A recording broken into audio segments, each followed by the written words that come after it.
কিছুদিন আগে দেব ইদিকা পালের কিশোরী গানটি সোশ্যাল মিডিয়ায় তুমুল ভাইরাল হয়েছিল।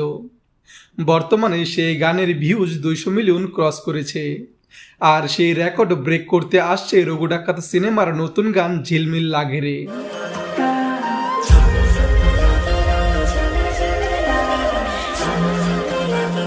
এই গানে অভিনয় করেছেন দেব ও ইদিকা পাল।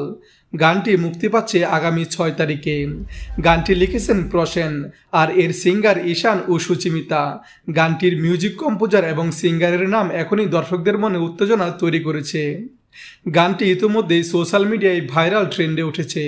ইতিমধ্যে গানের একটা টিজার সোশ্যাল মিডিয়ায় রিলিজ দেওয়া হয়েছে।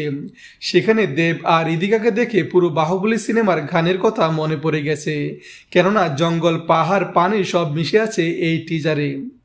রঘু ডাকাত ছবিতে দেব ইদিকা পালের অভিনয় নতুন মাত্রা যোগ করেছে। সিনেমার গল্প এবং গানগুলো একসাথে সিনেমাটিকে আরো জমকালো করে তুলবে। বিশেষ করে ঝিলমিল লাগেরে গানটি দর্শকদের হৃদয় ছুঁয়ে যাবে।